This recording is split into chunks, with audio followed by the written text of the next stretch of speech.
Anyway, with that, U.S. women's soccer. Nate, you want to give us the update on the settlement? Oh, yeah, they settled. Clown world. Yes, so this was a fair settlement, and the women deserved it. They were being discriminated against, and they deserved every penny. Thank God for U.S. soccer, and we are all happy with it, right, guys? So the way that you're characterizing this, let me get this straight. The settlement terms mean that the women had to give the men money, right, to equalize the pay. No, so what? Sorry, so just so everybody understands what's going on. The women, so there was a court case maybe about a year ago that me and Uncivil Law covered. And it was great because the judge came out and said, guess what? All the facts and all the evidence shows that you're not being discriminated against. Matter of fact, you're actually paid more. So you have no case, and dismissed the case. And we all thought that was the end of it. The women said, we're going to sue, even though we were paid more per game overall, even though the judge said there was no discrimination. We're going to appeal, right? So we actually covered the appeal. All of us, we actually covered aspects of the appeal. Next thing you know, U.S. Soccer then has settled with them, even though it didn't have to, even though they had already won, even though they had a federal judge say you weren't discriminating against the women. They came back and said, well, we're going to settle with the women's national team for $22 million, which is 1/3 of what they were asking for. But now that settlement has just caused a bomb in the U.S. soccer world. Number one, the older players. So just so everybody understands, this actually started with the older players like Hope Solo and those players who won the 2015 World Cup. They were the ones who actually initiated this equal pay stuff. Mm-hmm. So this settlement freezes them out. So anybody before the 2017 deal don't get any money. That means all the Hope Solos of the world. So they're on Twitter now screaming, "Oh my God, you sold us out. You didn't get us any money." And so it's only limited to the women who are playing during this period of time. The second thing is there is no settlement as of right now. It's all contingent on the men and women's team signing a new collective bargaining agreement in which the men's team has to give up millions of dollars to the women's team. They have to agree to give millions of dollars to the women's team. Mm. And if they don't, then the settlement goes up in smoke. So now they've literally put all the pressure on the men's team to come to a collective bargaining agreement in which the men would have to, again, give up millions of dollars to the women's national team, even though the women's national team is already making more money than them. So at the end of the day, this is what we got. Oh man, this is what we have. Oh no, and let me interject here because correct me if I'm wrong. Didn't the men's team like come out and with like statements saying like we support the women's team, blah blah blah. You guys are underpaid. This whole thing. Yeah. Oh no, they're about to eat those words. They came out. So but you can't blame U.S. Soccer. So there's a couple of things going on in the background. I think a lot of people don't know. Number one, there's a contentious election going on within U.S. Soccer. So the current president was a former player, and then they had the past president, former female player. Yeah, former female player, and you had the former president. His name is Carlos Caldera. Now he was in there initially when the lawsuit started, and he made the mistake of saying the men's World Cup and the women's World Cup are two different games. Right, he's like, the men's World Cup is it's harder. The men's World Cup is more difficult, and the men's World Cup, and the men in the women's World Cup, meaning there's no team competing in the men's World Cup who would lose to a bunch of high school boys. Correct. So that's what he was saying, but that was those facts were unkind. So so he resigned in protest. But now everybody in U.S. Soccer is like, we want you to come back. So she's running U.S. Soccer. So politically she's saying, hey, the election is next month. So politically she's saying, well, hey, since we got an election next month, I can settle with the women. So she did this settlement, which actually doesn't, they haven't paying anything. So they made this settlement. The second thing is it allows both U.S. Soccer and the women's national team to blame the men if this deal doesn't happen. So they can just say, hey, the men's team is not the one. Blaming the men? Blaming the men? Surely that would never happen. For being selfish and not giving up the millions of dollars. Team, women blaming the men? I mean, I don't see that happening, Nate. So that's what this gives them. That's what this gives them. And don't forget, everybody's been saying this is equal pay. This is so great. But under that contingency deal, it doesn't. It's really, really bad. And then last, they actually offered both teams the same deal.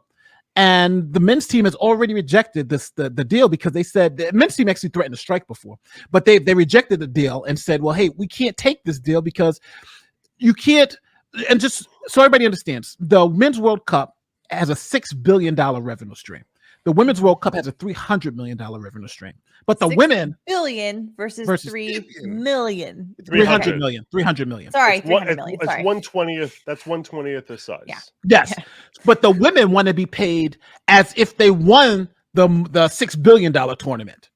And that's the problem that you come into. So the men are like, well, hey, we're playing against Ronaldo and Messi and we're playing for a $6 billion prize pool. Why should we give that up if we win to women who, and one of the biggest issues too is that it's so bad that if the men just make it to the World Cup throughout the first round, let's say they make it to the second round, they make double what the women get if they win the World Cup.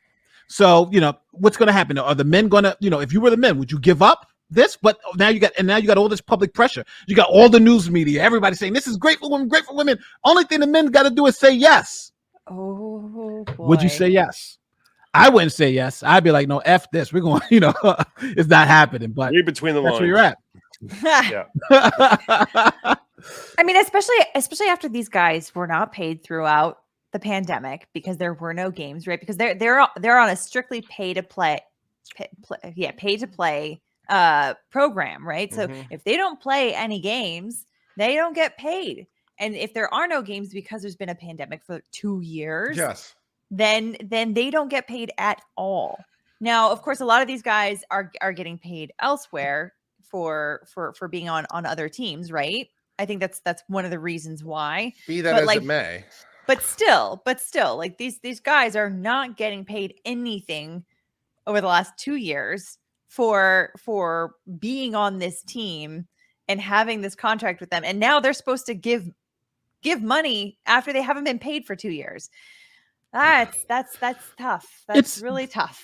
The sad part about it is that, like everybody, like you see a lot of people on Twitter, what they'll make the men are getting paid through their clubs. But that's just like me having 2 jobs. I'm working at McDonald's and get paid, and then they'll say, well, we want you to give half your salary to Jane because you're getting paid from Burger King too. You're like, no, what do you mean? I work at Burger King, right? What the hell does Burger King have to do with McDonald's, right? Why I gotta give half my salary at McDonald's because I work at Burger King? No.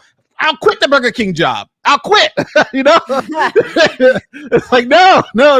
So it's just ridiculous overall. But don't get me wrong. For the women's team, let's be honest here. This was fantastic, right? If you can get $22 million, they squeezed some blood out of that stone, wasn't it? It's we had 22 in back pay of $2 million, and and pet projects that they want to do. Yeah. Okay. So, I mean, that was a dried up apricot that they were able to get some juice out of.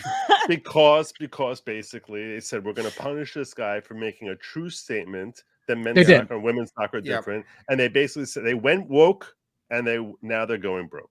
No, they didn't go broke. They went. The women's team. They said, "Oh, sure, let's get rid of this guy. Let's pressure him out. Let's be woke and pretend that what he said isn't obviously true, and punish him. And now, because they decided to punish him, that's why now they're going broke." But he's back though. But he's back because the U.S. soccer people, everybody was begging for him to come back. So he's back and he's running for president. The election's next month. So now that's why everybody. So because everybody kept saying this is kind of just rushed. So that's why this was rushed, because she wants to continue to be president. But he's running against her. So now she's, this gives you a lot of political capital. Look, I shut Megan Rapinoe up. That you should hire me just for that. And on top of that, think about it. You can shut Megan Rapinoe up. That's not half bad. But also think about this. She hasn't even paid anything yet, right? I honestly think the U.S. soccer woman did a wonderful job, because she did 2 things. She shut the women up, right? All this great well, and put it all on the men. And now when she goes into the election, she's like, hey, it's not my fault, right? I just, I did everything I needed to do. I brokered the deal, and it's the men. It's the men. These idiot men again. Those greedy men who want, $4 million out of the $9 million they'd win for the World Cup. But the entire World Cup winnings for the women is $4 million. So, it also depends, though, on who it is that's going to be electing this position, right? Who's actually voting for?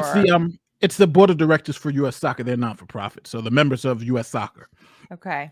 How do you broker a deal? And when we covered this before, and I think it was Nate and me on Nate's channel, it's like the 10th or 11th or 12th paragraph in the finally getting around to it in the New York Times, where it basically says, yes, this is all contingent basically on a unified CBA. We have to unify the prize pools, and I've been saying forever, this is the only way to make it work, because there's just literally not the money. It doesn't exist. The entire amount USA Soccer would get for the women's winning the World Cup is $4 million. The entire amount that they get for the men winning the World Cup is $9 million. It's like, I can't pay you out of the $9 million, women, because it just doesn't exist. It's a fantasy. No, you out of the air. You're just picking it out of thin air. Kurt, it's worse than what you would for winning the World Cup. The women get $4 million, but for US Soccer gets $4 million, which the women get 50% of that too.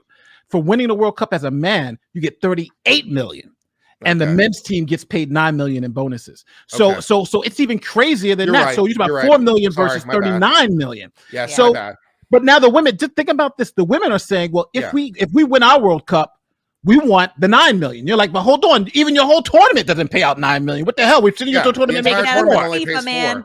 Yeah, we want you to give us $9 million out of the $4 million. You're like, what? No. Well, if the men are stupid enough to give up their money, then yeah. Which the men's team isn't winning the World Cup anytime soon, but